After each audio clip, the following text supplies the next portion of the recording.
Allez, on va corriger l'exercice 25 qui est tombé au baccalauréat de l'année 2026. Donc le plan est muni d'un repère orthonormé, on considère les points P et K, on considère un réel X et on note M, le point de coordonnées X3. Donc c'est-à-dire que le point M a pour abscisse un nombre X dont on ne connaît pas la valeur et l'ordonnée vaut toujours 3. Ok, donc question 1. Donner les coordonnées du vecteur Kp. Donc le vecteur Kp, on applique là les propriétés du cours, c'est xp moins xk, yp moins yk. Donc le vecteur Kp, cela donne l'abscisse de P xp 4 moins l'abscisse de K 1, l'ordonnée de P 0, l'ordonnée de K 0. Donc le vecteur Kp a pour coordonnées 3 en abscisse, 0 en ordonnée. 3, 0. Et c'est parfaitement cohérent, on peut regarder si on trace le vecteur Kp. On a en abscisse, on avance de 1, 2, 3 unités, en ordonnée, on monte de 0, donc c'est bien 3, 0 les coordonnées du vecteur Kp. Attention à bien lire la question, donner les coordonnées du vecteur Kp ainsi que sa norme. Donc la norme d'un vecteur, ça se note entre deux barres, la norme du vecteur Kp, et ça correspond à la distance entre le point K et le point P. Bon, ici on voit que la distance entre K et P, il y a 3 unités d'écart, mais bon, on va appliquer la propriété du cours, c'est racine carrée 1 plus l'abscisse du vecteur Kp 3 au carré plus l'ordonnée 0 au carré, ce qui donne racine carrée de 9, et ce qui est bien égal à 3. Et là, on voit bien qu'entre le point K et P, il y a bien 3 unités d'écart. Voilà, première question. Question 2. Exprimer en fonction de x les coordonnées du vecteur Km ainsi que sa norme. Donc on y va, le vecteur Km, c'est donc l'abscisse de M moins l'abscisse de K, l'ordonnée de M moins l'ordonnée de K. Donc le vecteur Km, alors l'abscisse de M, on l'a noté x, donc ça donne x moins l'abscisse de K, c'est 1, et y de M, c'est 3, moins l'ordonnée de K, c'est 0. Donc le vecteur Km a pour abscisse x moins 1 et pour ordonnée 3. Montrer que le produit scalaire Kp, produit scalaire Km, est égal à 3x moins 3. Et bien allons-y.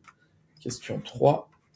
Kp, produit scalaire Km, est égal. Donc là, on a les coordonnées des deux vecteurs. On a les coordonnées du vecteur Kp et du vecteur Km. Donc ça donne, on multiplie les abscisses, 3 fois x moins 1. Donc 3 fois, attention, parenthèse, hein, c'est tout 3 fois toute l'abscisse, plus 0, on multiplie les ordonnées, fois 3. Hop, et donc ça donne 3 fois x, 3x, 3 fois moins 1, moins 3, plus 0, et on trouve bien 3x moins 3. Donc là, vraiment, les questions 1, 2 et 3 qui sont tombées au baccalauréat, ces questions-là, il fallait les réussir.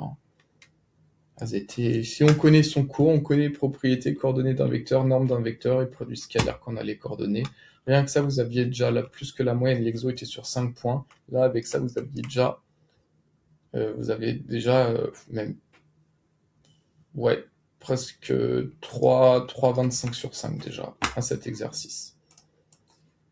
Ok. Question 4. Montrer que si l'angle PKM, donc si l'angle P... Ah, attention, hop, PKM, donc PKM est égal à pi sur 3 radians, donc c'est toujours en radians quand il y a pi sur 3, donc si l'angle vaut pi sur 3 radians, alors le réel x est solution de cette équation. Donc ça, c'était la question dure du bac. Donc, ça, c'est un peu un exercice classique. On a vu, dans la question 1, on a calculé la norme du vecteur Kp. Donc le vecteur Kp est ici, là je rappelle c'est le point K, donc ça, on a vu que sa norme, ça valait 3. Ça c'est la norme.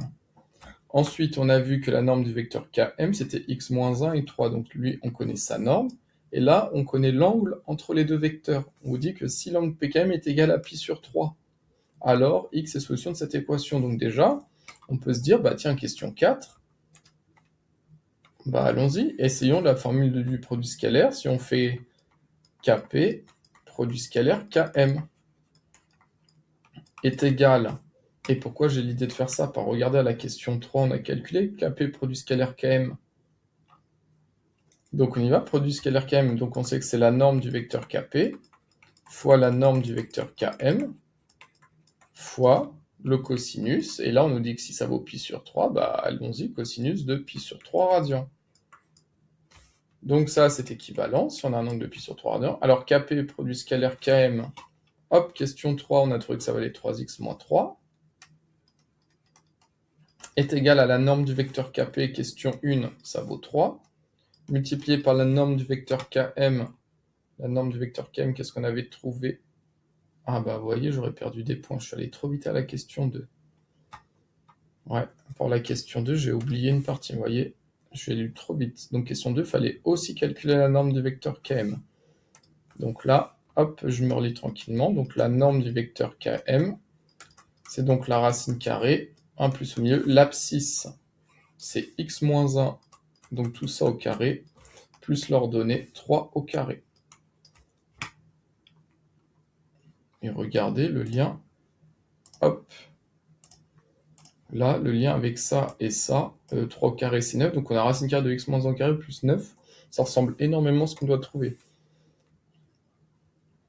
Donc ça donne 3 fois tout ça, fois la norme de Km, donc racine carrée de x moins 1, le tout au carré plus 3 au carré, donc 9, fois et cosinus pi sur 3 radians, on prend le cercle trigonométrique, pi sur 3 radians c'est 60 degrés, et son cosinus c'est l'abscisse sur le cercle trigonométrique, 1,5. Hop là, je vais faire un peu d'espace. Je reviens. Ok, et donc on n'est pas loin du résultat, donc on doit montrer que c'est égal à 2x moins 2, donc là. Donc nous on veut racine carrée de x moins 1 plus 9 au carré, c'est ce qu'il y a ici. Hop, donc ça on doit l'isoler, donc là on a 1,5, donc ce qui annule 1 divisé par 2, on va faire déjà x2 à gauche, x2 à droite, ce qui annule 1 divisé par 2, donc à gauche je vais faire x2, à droite x2, donc ça donne 2 fois, parenthèse 3x moins 3, c'est tout ça qui est multiplié par 2, égale, et là on fait x2 à droite, donc il va rester 3 fois racine carrée de x moins 1 au carré plus 9. J'ai fait x2 à gauche, x2 à droite, parce qu'annule 1, 1,5, c'est faire x2, x2. Ok, et là ce qui va annuler 1 fois 3, on va diviser par 3 à gauche, on divise par 3 à droite, donc on a 2 facteur 3x moins 3 divisé par 3, et là ça donne racine carrée de x moins 1 le tout au carré plus 9.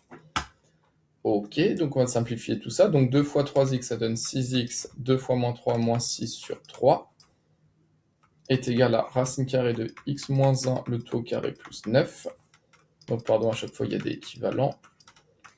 Et là, on a vu qu'une fraction, 6x moins 6 sur 3, c'est pareil que 6x sur 3 moins 6 sur 3, en effet. Hein. Quand on regroupe un 6x sur 3 moins 6 sur 3, ça fait 6x moins 6 sur 3 égale racine carrée de x moins 1 au carré plus 9.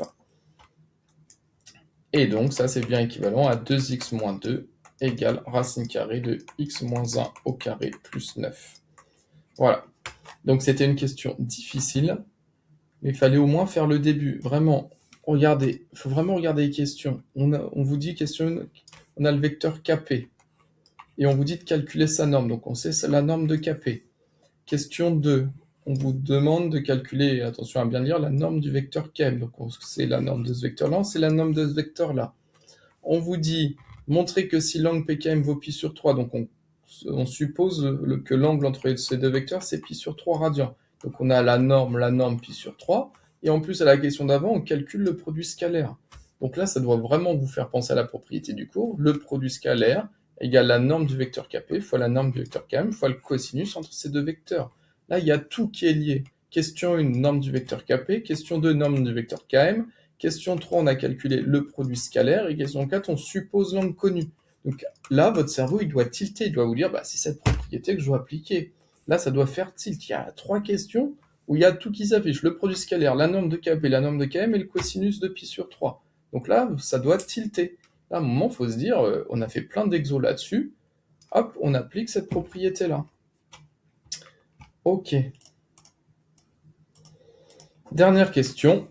Donc, on vous demande de vérifier que le nombre L 1 plus racine carrée de 3 est solution de cette équation.